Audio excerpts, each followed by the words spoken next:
ప్రసంగి గ్రంథము 3వ అధ్యాయము మనం ధ్యానిస్తూ ఉన్నాం. పిల్లారా, దుఃఖించుటకు నాట్యమాడుటకు సమయము కలదు. పిల్లారా, దుఃఖించుటకు నాట్యమాడుటకు సమయము కలదు. చదవండి, ఆ 4వ వచనాన్ని చదవమ్మా. ఏడ్చుటకు నవ్వుటకు, దుఃఖించుటకు నాట్యమాడుటకు. చాలా ఆయన అమలుస్తాం అంటే ప్రతిదానికి కూడా ఒక సమయం కలదంటున్నాడు ఆయన. అంటే దుఃఖించడానికి ఒక సమయం ఉంది, అలాగే నాట్యమాడుటకు ఒక సమయం ఉంది. ఏడ్చుటకు నవ్వుటకు అంటున్నాడు. అంటే ఆ నవ్వినప్పుడే నాట్యం ఆడతారు. ఏడ్చుట అది దుఃఖమే. ఈ రెండిటికి సమయము కలదు. అంటే ఎప్పుడూ ఏడుస్తూనే దుఃఖిస్తూనే ఉండరు, దానికి ఒక సమయం ఉంది. అలాగే నవ్వుతూ నాట్యమాడు అంటే ఆనందం వేసినప్పుడు నాట్యమాడుతారు, దానికి ఒక సమయం కలదు అని చెప్తున్నాడు. ఆయన నామనిష్టం. హల్లెలూయా, హల్లెలూయా. చూడండి, మెస్సయ్య యొక్క సమయంలో ఆయన ఏడ్చాడు. ఎందుకు? ఇజ్రాయేలు వైపు చూచి వారు మారు మనసు పొందిన దానిని బట్టి, అబ్రాహాము యొక్క పిల్లలి, అబ్రాహాము యొక్క సంతానమే, కానీ వాళ్ళు ఎలా ఉన్నారనేది సర్ప సంతానం వలె ఉన్నారు. అంటే వారు అబ్రాహాము ఎలాగ నడిచాడో నీతిమంతుడుగా, సర్వశక్తిమంతునికి ప్రతి విషయములో విశ్వాసం ఉంచి, సర్వశక్తిమంతుడు ఏమి చెప్పాడో ప్రతిదాన్ని ఎలాగూ చేశాడో అలాగూ అబ్రాహాము యొక్క పిల్లల దగ్గరకు వచ్చేటప్పటికి, అనగా అబ్రాహాము యొక్క సంతానం దగ్గరకు వచ్చేటప్పటికి వాళ్ళు ఆ విధంగా లేరు. అందుకని ఆయన ఏం చేశాడనంటే యెరూషలేము వైపు చూచి ఏడ్చాడు. యెరూషలేమా, యెరూషలేమా, కోడి తన పిల్లలను తన రెక్కల కిందకు చేర్చుకొని తలంచిన రీతిగా నేను నీ యొద్దకు ప్రవక్తలను వాళ్ళందరినీ పంపి నేను నా యొద్దకు చేర్చుకోనని నేను తలంచితిని, కానీ మీరు రానొల్లలేదు అని ఆ యెరూషలేము వైపు చూసి ఆయన ఏం చేశాడు చెప్పండి? ఏడ్చేశాడు. ఆయన ఆ పర్వతాన్ని ఎక్కి, దావీదు కూడా అలాగే ఏడ్చాడు. దావీదు కూడా చూడండి, మెస్సయ్యకు అనగా దావీదు ఒక ఛాయిగా ఉన్నాడు. దావీదు కూడా ఏం చేశాడనండి, ఆ జనుల వైపు, ఆ యెరూషలేము వైపు చూచి దావీదు కూడా ఏమయ్యాడు చెప్పండి? ఏడ్చాడు. ఎందుకంటే ఆ ప్రజలు అనగా ఆ యొక్క ఇజ్రాయేలీలు వారు ఆ కాలంలో నెరవేరుతున్నటువంటి ఆ లేఖనాలు, అంటే ఆయన వస్తాడని, కన్యక గర్భమును జన్మిస్తాడని, ఆయన అద్భుతాలు, ఆశ్చర్యకార్యాలు, మహత్కార్యాలు చేస్తాడని, ఆయన పాపమును క్షమించే అధికారం ఆయనకు ఉందని చెప్పి ఆ కాలంలో ఆయన గురించిన లేఖనాలు వాళ్ళ కళ్ళెదుటే నెరవేరుతూ ఉన్నప్పుడు వారు దాన్ని చూడలేకుండా ఉండిపోయారు. వారు గుడ్డివారుగా ఉన్నారు. అందుకనే ఆయన ఏం చేశాడనండి? ఏడ్చాడు. ఆ యెరూషలేము వైపు చూసి ఏం చేశాడు చెప్పండి? ఏడ్చాడు. ఎందుకంటే వారు మారు మనసు పొందని దానిని బట్టి, వాళ్ళు మారు మనసు పొందని దానిని బట్టి ఆయన ఏడ్చాడు. ఆయన నామస్తం. హల్లెలూయా. ఆయన వారి కోసం ఏడ్చాడు. కానీ ఒక సమయం ఏమిటంటే ఆనందకరమైన నాట్యమాడు సమయం ఒకటి వచ్చింది. ఆయన నామనిస్తాడు. హల్లెలూయా, హల్లెలూయా. ఆయన ఎప్పుడైతే పిల్లారా ఆయన సిలువ వేయబడ్డాడో చూడండి, అప్పుడు కూడా జనులందరూ కూడా ఏడ్చారు. అంటే భుజం మీద ఆ యొక్క సిలువను పెట్టి, ఆయన ముళ్ళ కిరీటం పెట్టి, ఆ కొడా దెబ్బలతో కొడుతూ, ఉమ్మివేస్తూ, అపహాస్యం చేస్తూ, నవ్వుతూ, ఆ యొక్క గర్విష్ఠులైనటువంటి వారు, ఆ యొక్క క్రూరమైన మనుషులు, కసాయితనం మనుషులు కోపముతో ఆయన కుదుతూ ఉన్నారు. ఇప్పుడు ప్రవచించుంటున్నారు, కోపముతో ఆయన్ని కొడుతూ ఉన్నారు. ఆ విధంగా చేస్తూ ఉన్నప్పుడు పిల్లారా, అక్కడ ఉన్నటువంటి స్త్రీలందరూ కూడా ఎక్కి ఎక్కి ఎక్కి ఎక్కి ఏడవడం ఆరంభించారు. ఎక్కి ఎక్కి ఏం చేశారు చెప్పండి? ఏడవడం ఆరంభించారు. అప్పుడు వాళ్ళందరి వైపు చూశాడు ఆయన. చూసి ఆయన ఏమన్నాడంటే, నా కోసం మీరు ఏడవద్దు కానీ మీకోసము మీ పిల్లల కోసము మీరు ఏడవండి అని చెప్పాడు. ఆయన నామములో హల్లెలూయా. ఏడ్చుటకు ఒక సమయము కలదు, దుఃఖించుట ఒక సమయము కలదు. ఆ తర్వాత ఆయన శిలువ వేయబడ్డాడు. ఆ శిలువ వేయబడినప్పుడు ఆ తర్వాత పాతి పెట్టబడ్డాడు. ఆయన మనం తిరిగి లేచాడు. ఆయన హల్లెలూయా, హల్లెలూయా. ఆయన మరణము నుండి తిరిగి లేచాడనే వార్త, ఆయన పాపములు క్షమించుట కొరకై ఆయన యొక్క రక్తము ద్వారా విమోచన కలుగుతుందనే వార్త అనేక మందికి ఆనందాన్ని ఇచ్చింది. ఆయన నామములో హల్లెలూయా, హల్లెలూయా. ఓ, దుఃఖించుటకు ఒక సమయము కలదు, ఆనందించుటకు ఒక సమయము కలదు. ఆ పెంతెకోస్తు పండుగ దినాన పరిశుద్ధాత్మ వాళ్ళందరి మీద కూడా కుమ్మరించబడినప్పుడు, అంటే ఆయనే పరిశుద్ధాత్మగా మారాడు. తండ్రిగా ఉన్న ఆయనే కుమారుడుగా మారాడు. కుమారుడుగా ఉన్న ఆయనే పరిశుద్ధాత్మగా మారాడు. పరిశుద్ధాత్మగా మారి వాళ్ళందరి మీద కుమ్మరించుకున్నప్పుడు, ఓ, వారందరూ కూడా ఏక మనసు కలిగిన వారై, ఏక హృదయం కలిగిన వారై, వారందరూ కూడా నామములో బాప్తిజం పొంది వాళ్ళందరూ కూడా ఆయన యందు ఆనందించారు. ఆయన నామములో హల్లెలూయా. ఎందుకనంటే వారి పాపములు ఆ యొక్క నామములో బాప్తిజం పొందుడు ద్వారా వాళ్ళ పాపాలుగా కడిగివేయబడ్డాయి. ఆ రక్తము క్రిందకి ఎప్పుడైతే వాళ్ళు వచ్చారో వాళ్ళ పాపము లేని వారుగా నీతిమంతులుగా మారిపోయారు, నూతన జన్మను పొందారు. బాప్తిజం పొందుడు ద్వారా వాళ్ళు నూతన జన్మను పొందారు. కాబట్టి ఆ నూతన జన్మను బట్టి రక్తములో వాళ్ళ పాపం, ఎందుకంటే వాళ్ళ పాపంలో ఒప్పుకున్నారు, అయ్యా మేము పాపులమి అని వాళ్ళు ఒప్పుకుని ఆయన యొక్క నామములో వాళ్ళు బాప్తిజం పొందారు. పొందినప్పుడు వారికి ఆ యొక్క రక్తము ద్వారా వాళ్ళ పాపాలన్నీ కూడా క్షమించబడ్డాయి. అప్పుడు వాళ్ళు పాపం లేని వారు అయ్యారు. కాబట్టి ఆ రక్షణను బట్టి వాళ్ళు ఏం చేశారండి, ఆనందించి నాట్యమాడి గంతులేశారు. ఆ యొక్క ఎఫెసు సంఘ కాలంలో ఆయన నామములో హల్లెలూయా, హల్లెలూయా. అందుకనే ఆయన దగ్గరకు వచ్చినప్పుడు దుఃఖముతో వస్తారు. మీకు అర్థమైందా? ఆయన నిన్ను దర్శించగానే ఆనందముతో వెళ్ళిపోతావు. ఆయన నామములో హల్లెలూయా. బైబిల్లో ఉన్న స్త్రీలు ఉన్నారు, వారు ఆయన దగ్గరకు వచ్చినప్పుడు, ఓ, వాళ్ళు ఎలా వచ్చారంటే వాళ్ళ పాపపు జీవితాలతో వచ్చారు.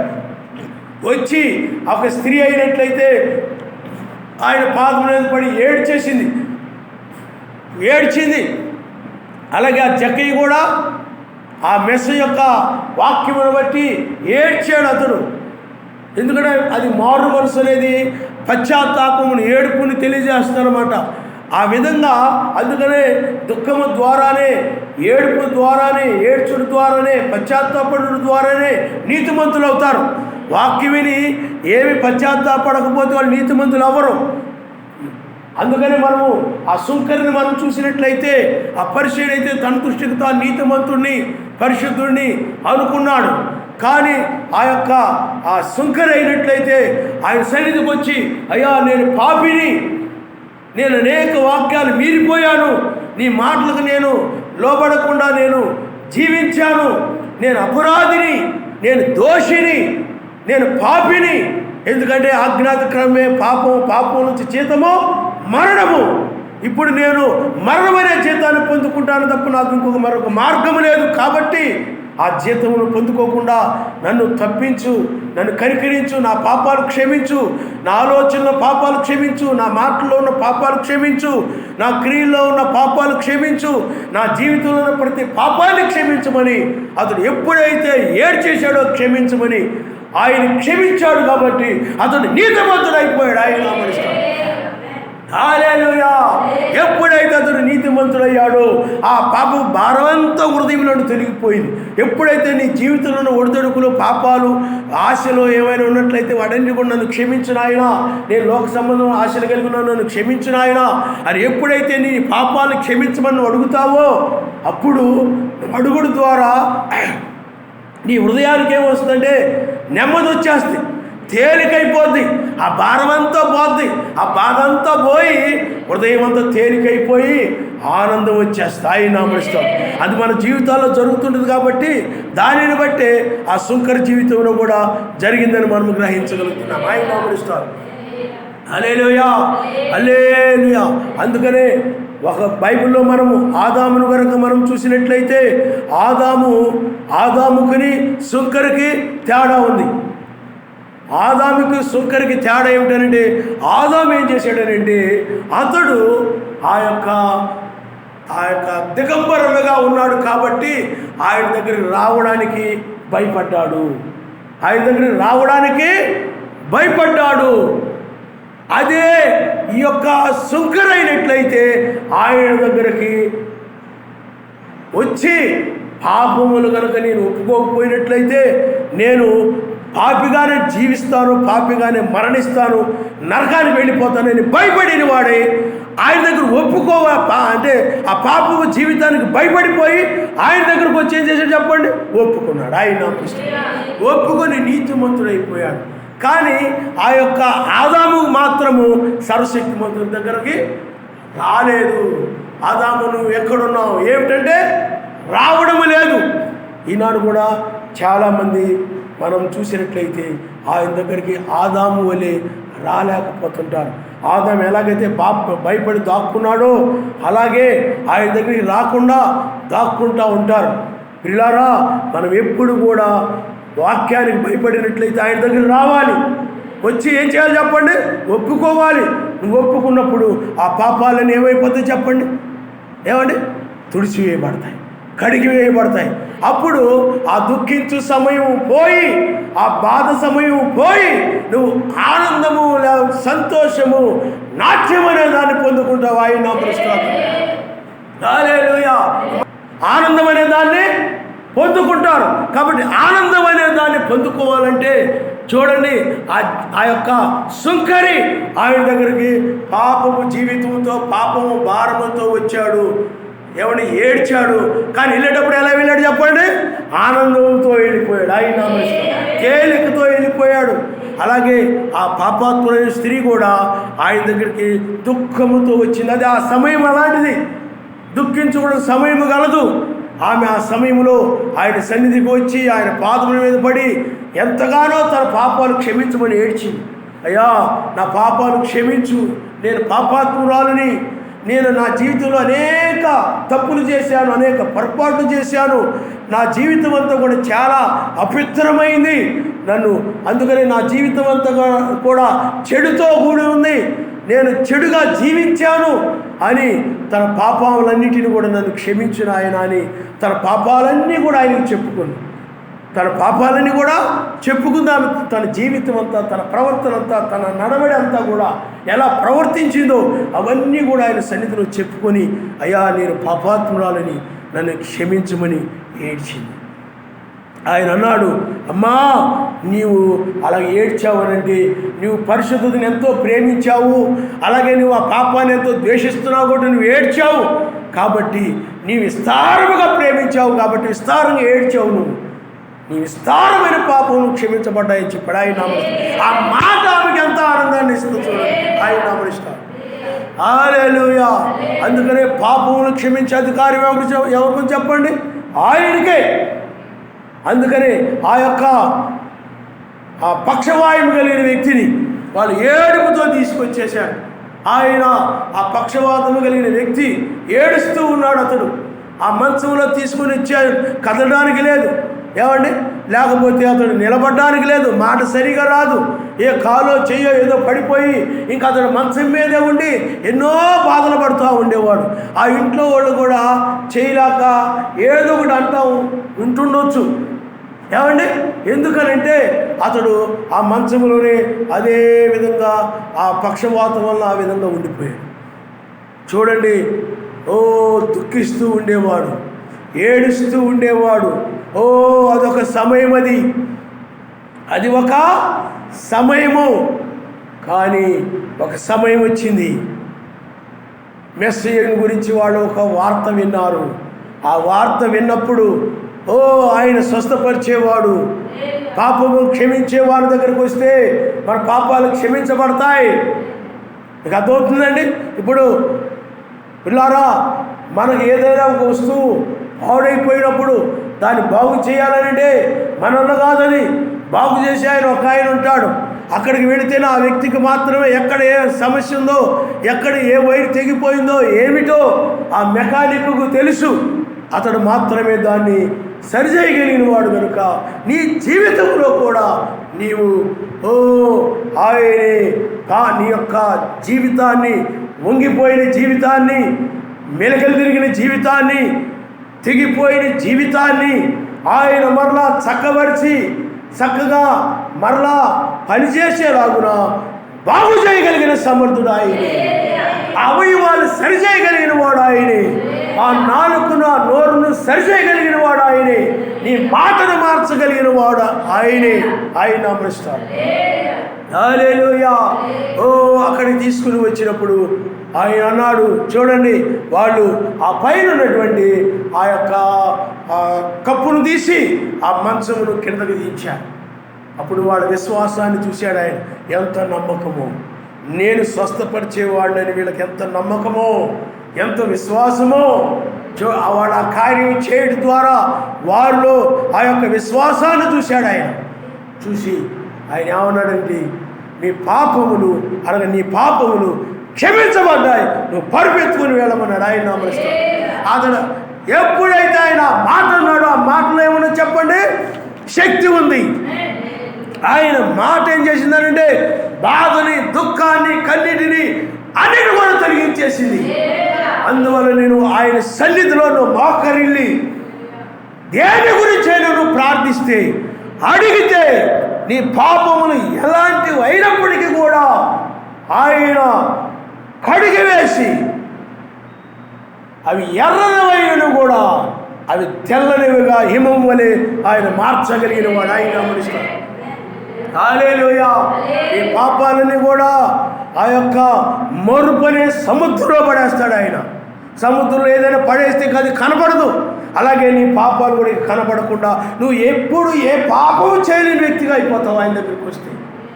అలాంటి దాన్ని నువ్వు పొందుకుంటావు. కాబట్టి ఆ వ్యక్తి చేశాడనండి, ఆనందముతో నాట్యమాడుతూ ఆ తన తెచ్చినటువంటి ఆ మంచ, అంటే ఇంతకుముందు అయినట్టు మోసుకొని వచ్చారు, కానీ ఇప్పుడైనట్లయితే ఆ మంచాన్ని మోసుకొచ్చిన వాడు కాదు, ఇప్పుడు ఆయనే ఆ మంచాన్ని, ఆ పరుపుని వాటిని పట్టుకొని వెళ్ళిపోతున్నాడు. ఆయన దుఃఖించుటకు ఒక సమయం ఉంది, కానీ ఆయన దగ్గరకు వచ్చినప్పుడు ఆనందించుటకు ఒక సమయం ఉంది. కాబట్టి పిల్లారా, 38 సంవత్సరాల నుండి ఏమండి ఆ కోనేరు దగ్గర 5 మంటపాలు ఉన్నాయి. అక్కడ ఒక వ్యక్తి రోగముతో ఉన్నాడు అతడు. కానీ అక్కడ ఆయనకి ఎవ్వరు సహాయంగా లేరు. ఆయనకి ఎవ్వరు కూడా సహాయపడి ఆ యొక్క కోనేరులో దూత వచ్చి ఆ నీళ్లు కదిలించినప్పుడు ఎవరైతే మొదటగా దిగుతారో వాళ్ళకు స్వస్థత కలుగుతుంది, ఎలాంటి వ్యాధైనా సరే. కానీ ఎవరు లేనందువలన అతడు అప్పటి నుండి అనగా ఎప్పటి నుండో అక్కడే పడి ఉన్నాడు. ఆయన 5 మెల్లగని దిగేళ్ళలోపు, నడుచుకుంటే వెళ్ళేలోపు ఎవరొకరికి వెళ్ళిపోయేవాడు. అలాగూ సంవత్సరం గడుస్తూ 35 సంవత్సరాలు అయిపోయింది. ఆ సమయంలో ఆయన ఏం చేశాడు చూడండి. దుఃఖించే ఒక సమయం కలదు, ఏడ్చడానికి ఒక సమయం కలదు, కానీ ఒక సమయం వచ్చింది. ఆ సమయం ఏమిటంటే విడుదల పొందే సమయం, ఆనందించే సమయము, నాట్యమాడే సమయము. ఆయన వచ్చి ఆ వ్యక్తిని స్వస్థపరిచినప్పుడు అతడు జీవితం ఏమైపోయింది చెప్పండి, ఆనందకరమైనదిగా మారిపోయింది. ఆయన హల్లెలూయా. అందుకనే దుఃఖించుటకు ఒక సమయము కలదు, ఏడ్చుటకు ఒక సమయము కలదు, అలాగే నవ్వుటకు కూడా ఒక సమయము కలదు, నాట్యమాడుటకు కూడా ఒక సమయము కలదు. అందువలనే ప్రియులారా, ఆయన దగ్గరకు వచ్చినప్పుడు నీవు దుఃఖముతో వస్తే, బాధతో వస్తే, వ్యాధితో వస్తే, లేకపోతే ఎలాంటి ఒడిదుడుకులతో వస్తే ఆయన దగ్గరకు నువ్వు వచ్చినప్పుడు నీవు ఇంకా తిరిగి వెళ్ళేటప్పుడు నువ్వు అలాంటి బాధతోనే వెళ్ళవు. అలాంటి ఆ యొక్క దుఃఖముతో వెళ్ళవు, అలాంటి పాపముతో వెళ్ళవు. అలాగ వెళ్ళినట్లయితే నువ్వు ఆయన సన్నిధికి వచ్చి ఏ ఉపయోగము లేదు. నీవు ఆయన దగ్గరికి వచ్చినప్పుడు నీవు పాపముతోనూ దుఃఖముతోనూ వాడితో వస్తే ఆయన దగ్గర వెళ్ళేటప్పుడు పాపము లేకుండా ఆనందముతోనూ నాట్యముతోనూ వెళతారు. ఆయన నమ్మిస్తారు.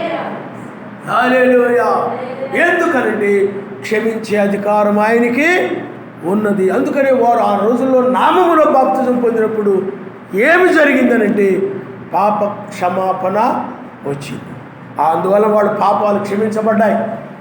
ఎప్పుడైతే నామములో బాప్తిజం పొందావో నీ పాపాలు ఏమైపోయినప్పుడు గత జీవితంలో పాపాలన్నీ తీసివేయబడ్డాయి. నువ్వు పాపివి కాదు, నువ్వు నీతిమంతుడివి, నీతిమంతురాలు. అక్కడ నీతిగా జీవించాలి. నేను బాప్తిజం పొందాను కదా, ఇక నేను ఇంకా ఎలా జీవించినా పర్వాలేదులే, ఏ విధంగా మాట్లాడినా పర్వాలేదులే అనుకుంటే మరలా నీవు అపిత్రురాలు అపిత్రుడు అయిపోతావు. కాబట్టి ఎలా పడితే అలా జీవించడానికి లేదు. నువ్వు బాప్తిజం పొందిన తర్వాత మరలా వాక్య ప్రకారంగా నీవు నడుస్తూ ఉంటే నువ్వు నీతిమంతుడుగా నీతిమంతురాలుగా ఉంటుంటావు. ఆయన నమ్మనిస్తావు. హల్లెలూయా. ఆ బాప్తిజం పొందిన తర్వాత నీకు శోధనలు వస్తాయి, ఒడిదుడుకులు వస్తాయి, లేకపోతే కష్టాలు వస్తాయి, నష్టాలు వస్తాయి, రకరకాలుగా వస్తూ ఉంటాయి. అయినప్పటికీ కూడా వాటన్నిటిలో కూడా నువ్వు సహనము ఓర్పు కలిగి ఉండాలి. యోబు వలె సహనము ఓర్పు కలిగి ఉండాలి. అందుకనే ప్రార్థించేవారు ఎప్పుడు కూడా ఓర్పు సహనము కలిగి ఉంటారు. ఆయన నామనిస్తారు.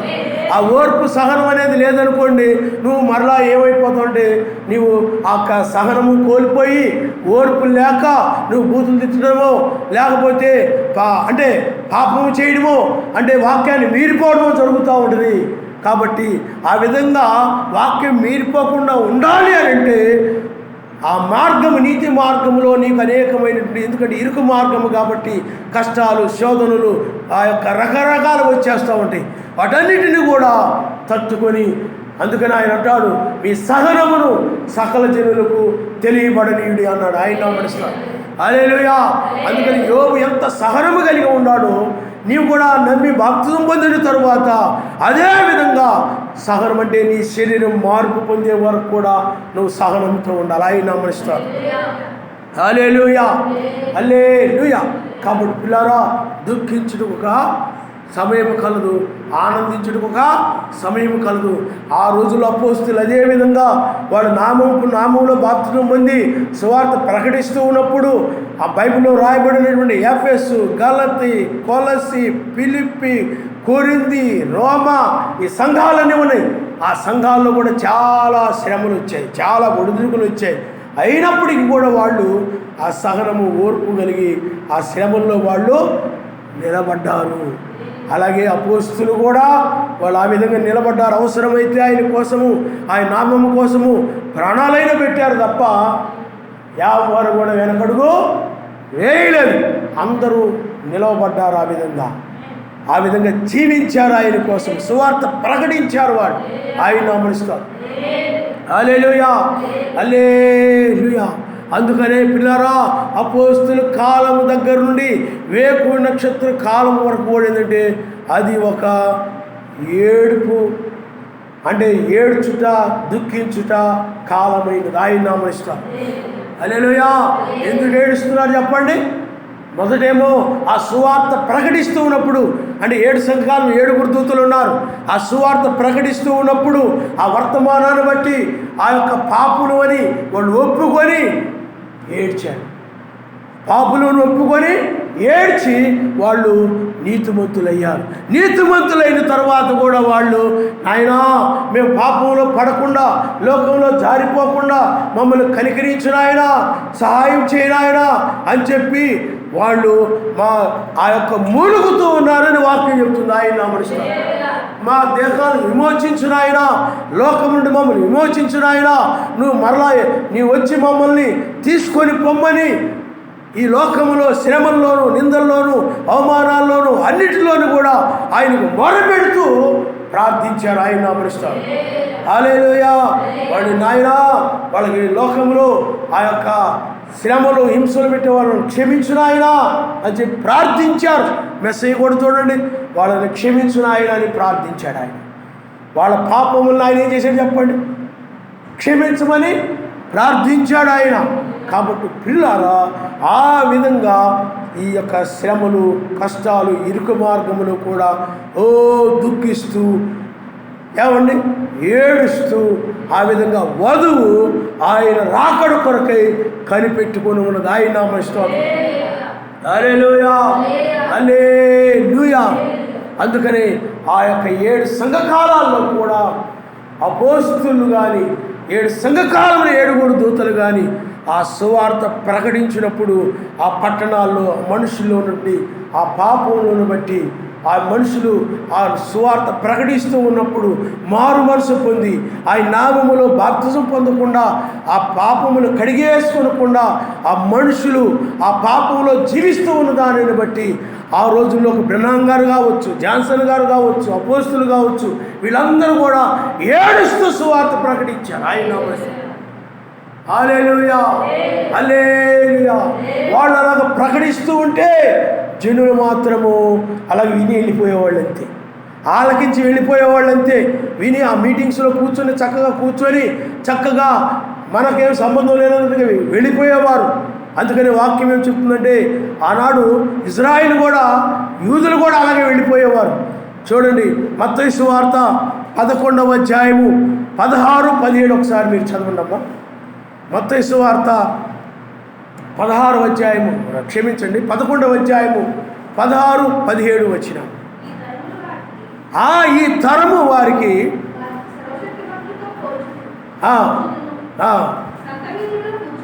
సంత వీధిలో కూర్చుని పిల్లల గ్రోవ్ ఊదితిమి కానీ మీరు నాట్యమాడరైతిని, ప్రలాపించితిమి కానీ మీరు అంటే ప్రలాపించితిమి కానీ మీరు ఏడవరైతిరి. రొమ్ము కొట్టుకొని మీరు ప్రలాపించలేదు మీ పాపాలను బట్టి. ఆనాడు కూడా మెస్సియా యూదులు ఇజ్రాయేలును బట్టి ఆయన ప్రలాపిస్తూ ఆయన బోధించాడు, ప్రలాపిస్తూ ఆయన ప్రకటించాడు. మీరు పాపులని, మీరు సర్ప సంతానమని ఆయన ఆ రోజుల్లో ఆ విధంగా ప్రకటించినప్పుడు వారు ఏ మాత్రము కూడా చెల్లించలేదు, వాళ్ళు దుఃఖించలేదు తమ పాపాలను బట్టి. ఈనాడు కూడా ప్రపంచమునకు 7 సంఘకాలనగా ఇంచుమించు 2000 సంవత్సరాల సువార్త ప్రకటించబడింది. కొద్ది మంది తప్ప అనేక మంది త్రోసివేశారు. కొద్ది మంది ప్రలాపించి తమ పాపాలు ఒప్పుకొని ఆ నామంలో బాప్తిజం పొంది ఆ రెండవసారి ఆయన వస్తాడు, ఆయన మనం తీసుకొని వెళతాడని, మమ్మల్ని విమోచించిన ఆయన అని చెప్పి ఆ విధంగా కనిపెట్టిన వారు కొద్ది మంది. అనేక మంది ఏం చేశారు చెప్పండి? తృణీకరించారు. అందువలన ఈ 2000 సంవత్సరాలు ఏమైందనండి? దుఃఖించుటకు, ఏమండి ఏడ్చుటకు సమయముగా ఉంది. దుఃఖించే సమయము, ఏడ్చే సమయం. ఆయన రాకడ గురించి ఏడ్చేవాళ్ళు ఉన్నారు. నాయన నువ్వు ఎప్పుడు వస్తావు, మమ్మల్ని ఎప్పుడు విమోచిస్తావు నాయన అని ఏడ్చిన వారు నా భూమి మీద ఎంతోమంది. ఆయన వస్తే నా కష్టాలన్నీ తీరిపోతాయి, ఆయన వస్తే నా సమస్యలన్నీ తీరిపోతాయి, ఆయన వస్తే నేను ఈ భూమి మీద ఉండను, ఆయన సన్నిధికి నేను వెళ్ళిపోతాను, నాకు అప్పుడు ఇవేమీ ఉండవు, అక్కడంతా కూడా బాగుంటుంది, మనుషుల వల్ల కానీ లోకం వల్ల ఎవరి వల్ల ఏ ఇబ్బందులు ఉండవు, అంతా బాగుంటుంది అని ఆయన రాకడ కనిపెట్టి నీతిగా జీవించి చనిపోయిన వాళ్ళు ఎంతోమంది ఉన్నారు. వాళ్ళు ఒక సాక్ష్యము కలిగి జీవించారు, ఒక సాక్ష్యము కలిగి మరణించారు వాళ్ళు. అలాగే ఈ చివరి కాలంలో కూడా మనం చూసినట్లయితే పిల్లారా, ఇప్పుడు ఆయన రెండవసారి ఆయన ఎందుకు వచ్చాడనంటే పిల్లల గ్రోవి ఊదువాడుగా ఉన్నాడు. ఆయన నమస్కారం. అంటే ఆ వర్తమానం ఎలా ఉంది చెప్పండి? ప్రలాపించు వర్తమానముగా ఉంది. విన్నవారికి దుఃఖాన్ని కలుగు చేసి మారు మనసు పొంది ఆయన ఆ పాపాలను ఒప్పుకొని ఆయన నామములో బాప్తిజం పొంది ఆయన కొరకు జీవించేటువంటి ఆ వర్తమానముగా ఉంది. 7 సంఘాలు 7 దూతలది కానీ అయ్యగారిది, బ్రహ్నాం గారిది, అందరూ వర్తమానము. అలాంటి వర్తమానము. ఈ వర్తమానం ఏమిటనంటే పిల్లల గ్రోవి ఊదినప్పుడు ఎలాగైతే ఆనందం వేస్తూ పిల్లల గ్రోవి అది సంగీతము, ఆ పిల్లను గ్రోవి ఆ సంగీతం వినడం వలన ఆ సంగీతం ఏం చేస్తుందంటే ఆ సంగీతం ఇప్పుడు ఉదాహరణకి ఎవరికైనా మనసు బాగోలేదనుకోండి, లేకపోతే ఆ యొక్క హృదయంలో విచారాలు మనసేమి బాగలేకుండా ఉన్నారనుకోండి, ఏ సంగీతమో పెట్టుకుంటుంటారు, లేకపోతే క్రైస్తవ గీతాలు పెట్టుకుంటారు కొంతమంది. ఆ విధంగా చేస్తూ ఉంటారు. ఎందుకనంటే ఆ సంగీతంలో ఈ బాధలు మర్చిపోవడం కోసం, ఈ కష్టాలు మర్చిపోవడం కోసం, ఆ ఆనందం వినసొంపుతో కూడినటువంటి ఆనందాన్ని ఇచ్చేటువంటి ఆ సంగీతాలు వింటూ ఉంటుంటారు. మనం లోకంలో మనం చూస్తూ ఉంటాం. కాబట్టి ఇప్పుడు కూడా ఈ వర్తమానం ఎలాంటిదంటే ఉదయ నక్షత్రం యొక్క వర్తమానము నీకు ఎలాంటి వర్తమానం అంటే పిల్లల గ్రో వంటి వర్తమానం. ఆయన నామనిస్తారు. హల్లెలూయా, హల్లెలూయా. అందుకని నీతి సూర్యుడు ఉదయించును, ఆయన రెక్కలో ఆరోగ్యమునిచ్చును, మీరు కొరివిన దూడలు అని గంతులు వేస్తారన్నారు. ఆయన నామనిస్తారు. అలాగే ఇప్పుడు నీతి సూర్యుడు ఎప్పుడు వచ్చాడు చెప్పండి? వేకువజామును వచ్చాడు. వేకువజామును రావడాన్ని బట్టి ఆయన వేకు నక్షత్రంగా పిలువబడుతున్నాడు. నక్షత్రం అనగా దూత, బలిష్ఠకు దూత. ఆయనే నక్షత్రము. ఇప్పుడు ఆయన 2 రెక్కలను కలిగి ఉన్నాడు. ఆ రెక్కలు ఏమిటండి? ఒకటి ఏమిటి చెప్పండి? ఒకటి ఏమిటి? బూరధ్వని. రెండవ రెక్క ఏమిటనంటే ప్రధాన దూత శబ్దం. ఆయన నామనిస్తాడు. హల్లెలూయా, హల్లెలూయా. ఇప్పుడు 2 రెక్కలతో ఆయన వచ్చాడు. ఇప్పుడు మనకి ఈ యొక్క బోరధ్వని, ఎలోహిం యొక్క బోరధ్వని ఏంటంటే ఎక్కిరమ్ము, పెళ్లి విందుకి ఆహ్వానము. ఈ రెక్క వల్ల ఏం కలుగుతుందంటే ఎక్కిరమ్మని పిలుస్తున్నాడు. కాబట్టి ఇప్పుడు ఈ వాక్యము ఎక్కిరమ్మనే స్వరము అది పిల్లల గ్రోవి వలె ఉంది. ప్రధాన దూత శబ్దము కూడా మృతులను లేపేదనమాట. ఆ యొక్క లాజర్ని ఎలాగైతే బయటికి రమ్మని పిలిచాడో అలాగే ఈ వర్తమానం మృతులను కూడా లేపు వర్తమానము. కాబట్టి ఇప్పుడు ఈ బోరధ్వని ప్రధాన దూత శబ్దము ఏమి కలుగు చేస్తూ ఉందనంటే పిల్లల గ్రోవి వలె ఇది ఆనందాన్ని ఇచ్చేదిగా ఉంది. ఆయన నామనిస్తాడు. సంతోషాన్ని ఇచ్చేదిగా ఉంది. ఎందుకంటే ఆయన ఎప్పుడు వస్తాడని కనిపెట్టుకున్న వాళ్ళకి ఇది ఆనందాన్ని ఇచ్చేది. మీకు అర్థమవుతుందండి? ఇప్పుడు మీరు ఉన్నారు, ఎక్కడో మీరు పని చేశారనుకుందాం. ఆ పని చేసిన తర్వాత మీకు ఆయన జీతం ఇవ్వలేదు. మీరు ఆ జీతం కోసం కనిపెట్టుకొని ఉంటారు. ఎప్పుడు ఇస్తాడా, నెల దాటిపోయింది, ఎప్పుడు ఇస్తాడా ఆ జీతం అని మీరు ఎదురు చూస్తూ ఉంటారు. ఒక్కసారి ఆయన ఏం చేస్తారంటే 2 రోజులు పోయిన తర్వాత ఆ జీతాన్ని ఇచ్చేస్తాడు. ఏమో కానీ మీకు ఎలా ఉంటుంది చెప్పండి?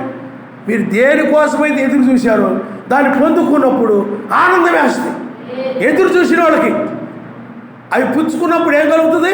ఆనందము కలుగుతుంది. అలాగే ఇప్పుడు కూడా 2వ రాకడ కొరకు ఆయన ఎప్పుడు నన్ను పైకి పిలుస్తాడా, ఎప్పుడు నన్ను పిలుస్తాడా పైకి అని చెప్పి కనిపెట్టుకున్న వాళ్ళకి ఈ వర్తమానం ఎలా ఉంటుందంటే ఎక్కిరమ్మనే స్వరము ఆ యొక్క పిల్లల గ్రోవ్ ఎలా ఉంటుంది అనమాట. ఆయన నామనిస్తాడు. హల్లెలూయా. అప్పుడు నువ్వేం చేస్తావనంటే ఇక నా సంకటములను తీరిపోయాయి, ఇక నేను ఈ లోకములో ఉండను, నా దేశానికి నేను వెళ్ళిపోతున్నాను, నన్ను ఆయన పైకి రమ్మని పిలుస్తున్నాడు. పరిశుద్ధుల్ని, భూమి మీద నుండి నీతిమంతుల్ని పైకి పిలుస్తూ ఉన్నాడు, మృతుల్ని సజీవుల్ని పిలుస్తున్నాడు. ఇప్పుడు నేను నా సొంత గృహానికి, సొంత దేశానికి, ఆ యొక్క మరణము లేనటువంటి, నాశనము లేనటువంటి అక్షయమైన దాన్ని పొందుకొని నేను వెళ్ళబోతున్నానని నీకు ఇప్పుడు ఏం వేస్తున్నది? ఆనందం వేస్తూ ఉంటుంది. ఆనందంలో నువ్వు సంతోషముతో ఉంటు అని నాట్యం ఆడుతూ ఉంటుంది. ఆ వాయువు నామనిస్తావు. హల్లెలూయా. ఈ వర్తమానం ఎలాంటి చెప్పండి? పిల్లల గ్రోవి వంటిది. పిల్లల గ్రోవి ఆ సంగీతం ఎలాగైతే ఆనందాన్ని ఇస్తుందో, ఆనందాన్ని బట్టి ఎలాగైతే నాట్యం వేస్తారో అనగా నాట్యం ఆడతారో అలాగే ఈ వర్తమానాన్ని బట్టి కూడా ఇక నేను ఈ లోకము నుండి మరణం లేని దానిలోకి వెళ్ళిపోతున్నాను. ఎందుకంటే నా రక్షకుడు నన్ను పిలుస్తూ ఉన్నాడు. నా కొరకు కల్వరి శిలువలో 2000 సంవత్సరాల క్రితము ప్రాణం పెట్టాడు ఆయనే. ఆయన్ని నేను మధ్యాకాశంలో కలుసుకోబోతున్నాను. ఇప్పుడు ఎక్కిరమ్మనే స్వరం ఈ తెల్లవారుజాములోనే అందరూ అనగా నీతిమంతులు పైకి లేచారు. కాబట్టి ఇప్పుడు 8:43లో తిరిగి లేచారు కాబట్టి ఇప్పుడు నేను ఆయన్ని కలుసుకోబోతున్నాను. ఆయన మనుషులు హల్లెలూయా. అంటే ఇప్పుడు ఆయన రమ్మని పిలుస్తూ ఉన్నాడు కాబట్టి ఇప్పుడు నీకు ఈ సమయం ఎలాంటి చెప్పండి, దుఃఖములు పోయి, ఏమండి, ఐక్య విచారాలు పోయి, ఇవన్నీ పోయి ఇంకా ఆయన్ని నేను కలుసుకోబోతున్నాను అనేటువంటి సంగీతంలో నువ్వు ఆనందిస్తూ ఉంటావు. ఆయన నామస్కారం. హల్లెలూయా, హల్లెలూయా. అందుకు ఆయన అంటాడు, నేను పిల్లలు ఊదితిని కానీ మీరు నాట్యమాడరైతిరి అంటున్నాడు ఆయన. పిల్లలు కూడా ఊదితిని కానీ. కాబట్టి ఇప్పుడు చూడండి, చాలామందికి ఆయన ఎక్కిరమ్మని పిలుస్తూ ఉన్నాడు ఆయన. ఇది ఎక్కి వెళ్ళే సమయము కాబట్టి లోకము, లోకాశలు ఇవన్నీ వదిలిపెట్టి ఇప్పుడు పైకి వెళ్ళిపోతాం మనం. కాబట్టి ఇది నువ్వన్నీ కూడా వదిలిపెట్టేసి భూ సంబంధం వాటి మీద మనసును వదిలిపెట్టేసి ఇప్పుడు నీవు ఆయన ఎదుర్కోబోతున్నావు. ఆయన మీద నీ మనసు పెట్టుకో. ఈ మాటలన్నింటిని బట్టి నీకేమొస్తుంది చెప్పండి? ఆనందం వేస్తుంది. ఏమండి, ఈ పిల్లలు గురువు వలె ఉంటాయి. ఈ పిల్లలు గురువు ఊదినా కానీ, ఇలాంటి వర్తమానం విన్నా కానీ నువ్వు ఐక్య విచారాలతో ఉండి, లోక సంబంధమైన ఆశలతో ఉండి, ఏం ఆనందం లేకుండా, ఏమీ సంతోషం లేకుండా ఎక్కిరమని పిలుస్తున్నావు నాకు అదే అనుకుంటూ నువ్వు అలా ఉన్నావు అనుకోండి, విడిచిపెట్టక. అలాంటి వాళ్ళకే ఈ మాట చెప్పింది ఆయన. ఏ మాట చెప్పాడు ఆయన? పిల్లలు గురువు ఊదితుని కానీ నాట్యమాడరైతిని. ఆనందించడం లేదు వీళ్ళు. ఎక్కిరమ్ము, ఎందుకంటే నేను ఆయన ఎదుర్కోబోతున్నానని ఎంత ఆనందం ఇస్తావు, ఎంత సంతోషమో. ఆ ఎదురు చూసిన వాళ్ళకి నువ్వు ఎదురు చూసినట్లయితే, ఇంతకాలం ఎదురు చూసింది ఆయన కోసం అయినట్లయితే, ఆయన కోసమే నువ్వు కనిపెట్టుకున్న వ్యక్తి అయినట్లయితే, ఆయన ఎప్పుడు వస్తాడా అని ఆ రెండవ రాకడ కొరకు కనిపెట్టుకున్న వ్యక్తి అయితే ఇప్పుడు ఖచ్చితంగా ఆయన ఎక్కిరమని పిలుస్తున్నాడు. కాబట్టి పైకి వచ్చేయండి, ఇక నేను కూడా అక్కడికి వచ్చేస్తున్నాను, మీరు కూడా. అంటే ఆయన కూడా పరలోకం నుండి మధ్యాకాశానికి వస్తున్నాడు కాబట్టి నీవు కూడా భూమి మీద నుండి మధ్యాకాశానికి రా. అందుకని బైబిల్లో రాయబడింది, పెండ్లి కుమారుడు అంతఃపురములో నుండి రాగా పెండ్లి కుమార్తె గదిలో నుండి వెళ్ళిపోతారు. ఆయన హల్లెలూయా, హల్లెలూయా. అందుకనే పిల్లారా, ఆయన వస్తున్నాడంటే నువ్వు ఆనందంతో వెళ్తావా లేకపోతే ఏడుస్తూ ఉంటావా? ఆనందముతో వెళుతుంటావు. ఆయన నామం. హల్లెలూయా. మీకు ఒక ఉదాహరణ చెప్పి నేను ముగిస్తాను. పిల్లారా, ఒక మిలిటరీలో ఒక ఆయన ఉద్యోగం చేస్తూ ఉండేవాడు. ఆయన ఏం చేశాడనంటే తన భార్యని, తన పిల్లల్ని, ఆ కుటుంబాన్ని వదిలిపెట్టి ఆ యొక్క దేశం యొక్క బార్డర్లో, ఎక్కడ చలిలో, ఆ యొక్క కొండల్లో, ఆ చెట్లు, ఆ భయంకరమైన అడవులలో, అలాంటి పర్వతాల మధ్య ఆయన సైనికుడుగా పనిచేస్తూ ఆ విధంగా ఉంటూ ఉండేవాడు. ఈవిడ అప్పుడప్పుడు ఫోన్లో మాట్లాడుతూ ఉండేది. అయితే ఒకసారి ఆయన ఏం చెప్పాడనంటే, ఆయన ఎప్పుడు వస్తాడా, ఏమిటా, మీరు ఎప్పుడు వస్తారు, ఏమిటి అని ఫోన్ చేసి అడుగుతూ ఉండేది. మిమ్మల్ని చూడాలని ఉంది, మిమ్మల్ని కలవాలని ఉంది, పిల్లలు కూడా మిమ్మల్ని అడుగుతూ ఉన్నారు ఎప్పుడు వస్తారు అని. అంటే ఆయన ఏం చెప్పాడంటే, ఇదిగో వస్తాను ఇంకా టైం ఉంది, ఏదో ఎప్పుడు సెలవు దొరుకుతుందో నాకు తెలియదు, ఏదో సమయంలో వచ్చేస్తాను ఆయన చెప్తూ ఉండేది. ఆమె ఆయన ఎప్పుడు వస్తాడా అని కనిపెట్టుకుని ఆయన మీద మనసు పెట్టుకుని ఉండేది. పిల్లలు కూడా ఎప్పుడు వస్తాడా అనేది ఆ మనసు ఆయన మీద పెట్టుకుని ఉండేవారు. వధువు కూడా అంతే, ఆయన ఎప్పుడు వస్తాడని మనసు ఆయన మీద కలిగి ఆయన మీద పెట్టుకుని ఎదురు చూస్తూ ఉంటుంది, అంటే ప్రార్థిస్తూ ఉంటుంది. అందుకని ప్రార్థించేవాళ్ళ మనసు ఎప్పుడు కూడా పైన ఉంటుంది. అర్థమైందా? ప్రార్థించలేని వాళ్ళ మనసు పైన ఉండదు. కాబట్టి ఇక్కడ ఆమె అలా ఎదురు చూస్తూ ఉన్నప్పుడు ఒక సమయంలో ఏమన్నాడనంటే, ఇదిగో నేను రాజమండ్రి, అంటే రాజమండ్రి మన ఫ్లైట్ అయ్యి ఉంది రాజమండ్రిలోనే, అక్కడికి నేను వస్తాను, నీవు అమ్మాయిని లేకపోతే ఆ పిల్లలని, బాబుని లేకపోతే ఆ పిల్లల్ని తీసుకొని నువ్వు అక్కడికి వచ్చేయాలి. ఆయన నామస్తం. హల్లెలూయా, హల్లెలూయా. ఆమెకు ఆ మాట ఎలా ఉందంటే చూడండి, నేను వచ్చేస్తున్నాను, నేను రాజమండ్రిలో దిగుతాను, నువ్వు ఆ కాకినాడ నుండి రాజమండ్రి వచ్చేయి ఆ పిల్లలను తీసుకొని అనగానే ఆమెకు ఆ మాట పిల్లల గృహంలో కనబడింది. ఆయన హల్లెలూయా. ఇంకా వాళ్ళ ఇంట్లో ఆనందమే. మేము మా డాడీని ఎదుర్కోబోతున్నాం, మేము మా నాన్నగారిని ఎదుర్కోబోతున్నాం, మా డాడీ వచ్చేస్తున్నాడు, ఈవిడ కూడా మా ఆయన వచ్చేస్తున్నాడు, ఊళ్ళో వాళ్ళకి ఏమైంది ఆనందంగా కనపడిపోతున్నారు. పిల్లలు ఏంటంటే ఎప్పుడు కూడా దిగులుగా ఉండేవారు, విచారంగా ఉండేవారు, ఏదో పోగొట్టుకున్నట్టుగా ఉండేవారు.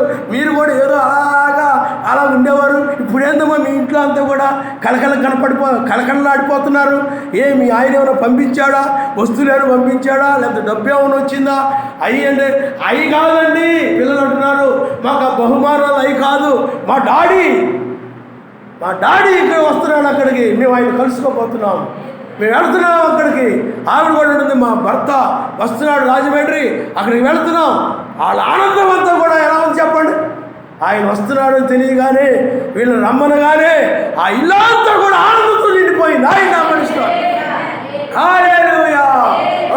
అది పిల్లల గ్రోవి అనగా కుటుంబానికి ఒక నాట్యం వలె మార్చింది. ఆ పిల్లలు ఆ మాట ఆనందంతో నిండిపోయింది. దేన్ని బట్టి? ఇంట్లో ఉన్నవాడిని బట్టి కాదు. ఆ ఇంట్లో ఈలేవా ఆయన్ని మర్చిపోయినాడు. వాడి గురించి కాదు, అసలు ఆయన్ని ఎదుర్కోబోతున్నాము, ఇంకా ఆయన్ని కలుసుకోబోతున్నాము, ఇంకా ఆయన నామనిస్తారు. హల్లెలూయా. ఆయన ఇంకా అన్నాడంట, ఇంకా మనం కాకినాడలో ఉండము, మనము బెంగళూరులోనే ఎక్కడో ఉంటాం. నేను మంచి బిల్డింగ్ కొన్నాను అక్కడ, ఇన్ని కోట్లు పెట్టి కొన్నాను, అందరూ కూడా అక్కడ తీసుకెళ్తానన్నాడు. ఆయన నామనిస్తారు. ఈ ఊరి దాకా కూడా రానన్నాడంటే ఆయన నామనిస్తారు. మెస్సయ్య కూడా అంతే, నీ కోసం ఒక పట్టణము, ఒక రాజ్యము నీ గురించే. కాబట్టి అది మరణము లేనిది, నాశనము లేనిది. అలాంటి దానిలోనికి నీ కోసమై ఆయన నిన్ను తీసుకుని వెళ్ళడానికి మధ్య ఆకాశానికి మాత్రమే ఆయన వస్తున్నాడు. ఆయన నామనిస్తాడు. హల్లెలూయా. అందుకని ఈ వేకు నక్షత్ర వర్తమానము నిద్ర మేల్కొల్పో వర్తమానము అంటే, నిద్ర మేల్కొల్పడం అంటే పడుకున్న వ్యక్తి నిద్రపోతూ ఉండనుకున్న బాగా మొత్తుగా లే లే లే లే తెల్లారుతుంది, లే నిద్ర మేలు లెగుస్తాడు. ఆ లేవడము ఇక్కడ ఏంటంటే నిద్ర మేల్కొల్పడం అంటే బయటికి రా అని పిలవడమే. ఈ లోకంలోని వ్యక్తిని నువ్వు బయటికి రా, పైకి రా. లాజరు ఎలా పిలిచాడు చెప్పండి బిగ్గరగా, రా లాజరు బయటకు వచ్చాయి అన్నాడు ఆయన. హల్లెలూయా. లాజరు బయటకు వచ్చేసాడు. అదే విధంగా ఇప్పుడు కూడా నిన్ను ఆయన పైకి పిలుస్తాడు. దీన్ని బట్టి ఏమవుతుంది చెప్పండి? పిల్లల గురువి మోగుతుంది, నీవు ఆనందపడుతున్నావు, నాట్యముగా నీ జీవితం మారిపోతావు. ఆయన హల్లెలూయా. అందుకని పిల్లల గురువు తిని మీరు నాట్యమాడుచు ఉన్నారు. ఆయన నామనిస్తారు. హల్లెలూయా.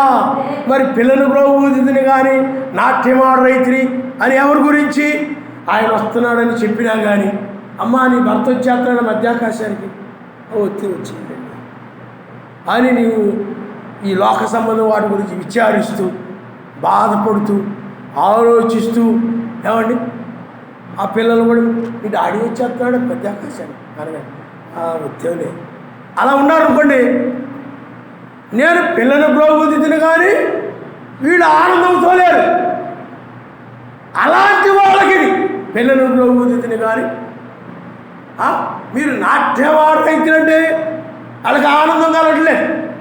ఆయన వస్తున్నారు ఎదుర్కోబోతున్నారంటే ఆనందం లేదు. 10 మంది ఆనందించరు, ఆనందం ఉండదు. అలాంటి వాళ్ళకి ఈ మాట చెప్పాడు ఆయన. ప్రలాపించి తిని కానీ మీ పాపల విషయమై ప్రలాపించి మీరు మారు మనసు పొందాలని ఏడ్చి ప్రార్థించారు, కానీ మీరు మారు మనసు పొందలేదు. కాబట్టి అప్పుడు ఆయన అన్నాడు, మీరు ప్రలాపించి తిని కానీ మీరు ఏడవరైతిని అన్నాడు ఆయన. ఇప్పుడైతే ఆయన ఉన్నాడండి, పిల్లల గురువు తిని కానీ మీరు నాట్యమాడరైతిని, నేను మధ్యాకాశానికి వస్తున్నాను, మీరు నన్ను కలుసుకోబోతున్నారంటే మీ ఆనందమేది అంటున్నాడు ఆయన. మీ సంతోషమేది? ఏమండి ఈనాడు నీవు ఆనందముతో నాట్యమాడే వ్యక్తిగా ఆయన కలుసుకోబోతున్నందుకు, ఆయన ఎదుర్కోబోతున్నందుకు నీవు ఆ విధంగా నాట్యమాడే వ్యక్తిగా, కొరువిన దూడలు అని కంతులు వేసే వ్యక్తిగా ఉండాలి. ఆయన నామనిస్తాడు. హల్లెలూయా. ఎందుకంటే చూడండి, ఆ రెక్కల క్రింద స్వస్థత కలదనుంది. ఎక్కిరమని పిలుస్తున్నాడు కనుక పిల్లరా, అప్పటి వరకు స్వస్థతనగా బాధ, ఏమండి ఆ బాధ అంతా పోయి స్వస్థత వచ్చేస్తుంది. అంటే అప్పటి వరకు ఆయన కొరకు నువ్వు బాధతో ఉన్నావు, విచారంతో ఉన్నాం. ఈ స్వరం వినపడగానే బాధ అంతా పోయింది. ఒక వ్యక్తి అనారోగ్యంతో ఉన్నాడు అనుకోండి, అనారోగ్యంతో ఉన్నప్పుడు ఆ మూలుగుతూ ఉంటాడు, అదే ముక్కుతూ మూలుగుతూ ఉంటాడు. అప్పుడు డాక్టర్ గారు వచ్చి ఒక ఇంజక్షన్ చేయగానే 2 రోజులు వేసి కూర్చుంటాడు. మీకు అర్థమవుతుంది? 2 రోజులు వేసి ఏం చేస్తాడు చెప్పండి? కూర్చొని ఆరోగ్యంగా ఉంటాడు అనమాట. అంటే ఆ బాధ నుండి ఏమైపోయాడు చెప్పండి? బయటకు వచ్చాడు. ఆ బాధ నివారణ పొందాడు. అలాగే నీవు కూడా ఈ లోక సంబంధమైన బాధలు గీతలు ఇంకా అన్నీ కూడా నీలో పోయి ఇంకా ఆయన ఎందుకు నువ్వు ఆనందిస్తూ ఉంటావు. అందుకని మానసికమైన ఆనందం అన్నమాట. మనస్సులో ఆనందం. ఆ మనసులో ఆనందం వచ్చినప్పుడు నాట్యం వచ్చేస్తాయి. మనసు ఆనందం లేకుండా ఎప్పుడు చూసిన కుళ్ళు ముఖం వేసుకొని ఎప్పుడు చూసిన వాళ్ళ గురించి వీళ్ళ గురించి చదువుకుంటూ కొనుక్కుంటూ ఇలాగుంటా ఉన్నావు అనుకోండి, ఏమి నీ మనసు అనారోగ్యంతో ఉన్నట్టే లెక్క. దీని గురించి బాధపడుతూ ఉన్నట్లయితే నువ్వు ఇంకా అనారోగ్యంతో ఉన్నట్టే లెక్క. అందుకని వాక్యం ఏం చెప్తుందంటే, ఈ సమయంలో లోకం అంతం కాబోతుంది కాబట్టి, నాశనం కాబోతుంది కాబట్టి దేని గురించి నువ్వు విచారించక్కర్లేదు. దేని మీద కూడా నువ్వు మనసు పెట్టుకొని విచారపడడం, బాధపడడం అలాంటి ఏమీ లేకుండా పొందుకోబోయే దాన్ని బట్టి నువ్వు ఆనందిస్తూ ఉండాలి. ఆయన నమస్కారం. హల్లెలూయా. అందుకని మీ చింత యావత్తు ఆయనకు అప్పగించి నిబ్బరమైన బుద్ధి గలవారై ఏమండి ఎల్లప్పుడూ ఆయన ఏందో ఆనందిస్తూ ఉన్నావు. నువ్వు ప్రతి చింత కూడా ప్రార్థన చేసి ఆయనకు అప్పగించి, ప్రతిది కూడా ఆయనకు అప్పగించే ప్రార్థన చేసి ఏం చేయాలి చెప్పండి? అప్పగించాలి. అప్పగించేసి నువ్వు ఆయన్ని బట్టి, వర్తమానాన్ని బట్టి, ఇదిగో నేను ఆయన కలుసుకోపోతున్నానని ఆ యొక్క ఆనందముతో ఉండాలి. ఆయన అమరుస్తాడు. హల్లెలూయా. రెబెకా కూడా అంతే ఆనందముతో ఉంది, ఆనందముతో ఉంది. ఇంట్లో వాళ్ళందరూ అయినా కూడా అయ్యో మా అమ్మాయి వెళ్ళిపోతుంది అని ఇంట్లో వాళ్ళందరూ కూడా 10 రోజులు ఉంటే బాగుంటుంది అని వాళ్ళు పంపడానికి లేక బాధేసి వాళ్ళు ఉండమంటున్నారు. అయినా కానీ రెబెకాకు మాత్రం వెళ్ళిపోవాలని ఉంది. ఆయన నామరిస్తారు. హల్లెలూయా. ఆనందముతో ఉంది, ఆనందముతో ఎదుర్కొంది. అందుకని ఆమె కూడా ఆనందముతో ఆ రాజమండ్రి వచ్చేటువంటి ఆ భర్త కోసం పిల్లలతో పాటు ఆనందముతో వెళ్ళిపోయింది. ఆయన నమ్మని. అంతేగాని ఏడిస్తే ఎందుకు వస్తున్నాడు ఆయన, ఇంకా రాకుండా ఉంటే బాగుండు, ఈయన ఎందుకు వస్తున్నాడు, ఇంకా రాకుండా ఉంటే బాగుండు అని బాధపడుతుందా? బాధపడలేదు, సంతోషంతో వెళ్ళిపోతుంది. నువ్వు కూడా ఆయన వస్తున్నాడంటే నీకు సంతోషం వేయాలి. అబ్బా ఇప్పుడే 2వ రాకడ దొరుకుతుందా, ఇంకా లోకంలో వాళ్ళకి పెళ్ళిళ్ళు చేయాలి, వీళ్ళకి పెళ్ళిళ్ళు చేయాలి, ఇంకా ఇది చేయాల్సి పని ఇది చేయాలి కొన్ని ఉంది, ఇంకా బోర్డు అని నువ్వు వాటి గురించి విచారిస్తూ ఉన్నావంటే నిజంగా ఆయన కొరకు ఎదురు చూస్తున్న భార్య కాదు నువ్వు. అసలు నిజంగా ఆయన కోసం ఎదురు చూస్తున్న వ్యక్తి అయితే ఏం చేస్తే చెప్పండి?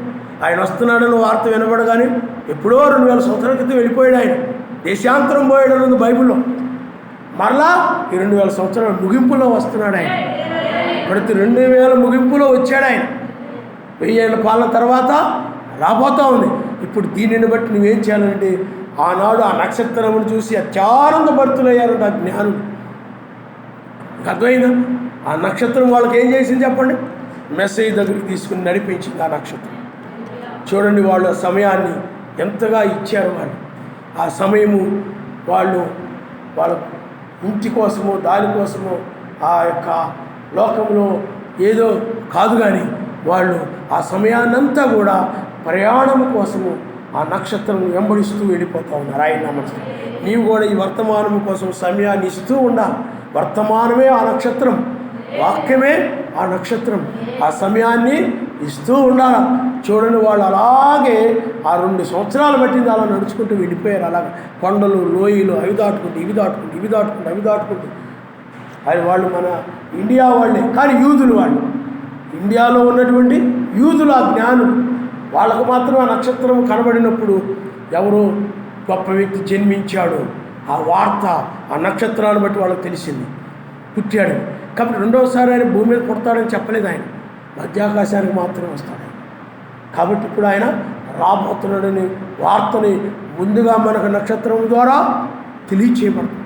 ఆయన ఎదుర్కోబోతున్నాడు, ఉగ్రత రాబోతుందని. అందుకని స్థిరమైన ప్రవచన వాక్యం అంటారు ఈ వర్తమానాన్ని. ప్రవచన వాక్యం అంటే జరగబోయే విషయాన్ని ముందుగా చెప్పడం. వేకు నక్షత్రం ఏం చేస్తుంది? వేకు నక్షత్రము రాబోయే పగలను ముందు, రాబోయే సూర్యుని గురించి ముందుగా లేపుతుంది అనమాట. ఆయన హల్లెలూయా. ఇక లే నీ సూర్యుని యొక్క పాలన రాబోతుంది. ఇక లే అంచేపు పడుకుంటావు, లే నిద్ర లే. అర్థమైందా? అలాగా లేవడం అంటే ఏమిటి చెప్పండి? నిద్ర మొత్తు నుండి లేవ. అలాగే నీవు కూడా లోకం నుండి బయటకు రావడమే నిద్ర లేవడం. ఆయన లాజరు సమాధి నుండి బయటకు రావడమే నిద్ర లేవడం. మరణం నుండి బయటకు రావడమే నిద్ర లేవడం. అలాగే ఇప్పుడు కూడా శరీరానుసారులు శరీర విషయం మీద మనసు ఉంచుతారు, ఆత్మానుసారులు ఆత్మస్వరూప విషయాల మీద మనసు ఉంచుతారు. శరీరానుసారమైన మనసు మరణం, ఆత్మానుసారమైన మనసు జీవము. కాబట్టి శరీరానుసారమైన మనసు అంటే శరీర సంబంధమైన సంగతుల మీద మనసు ఉంచడమే మరణం. ఇప్పుడు ఇక శరీర సంబంధమైన వాటి మీద మనసు ఉంచకుండా నీవు పూర్తిగా ఆత్మ సంబంధమైన విషయాల మీద మనసు ఉంచడమే మరణం నుండి బయటికి రావడం. ఆయన హల్లెలూయా, హల్లెలూయా. ఎందుకంటే ఇవన్నీ కూడా కాల్చివేయబడతాయి. ఇక అర్థమవుతుందండి? ఈ లోకంలో ఇవన్నీ కూడా పిల్లారా అన్నీ కూడా ఏమైపోతాయి చెప్పండి?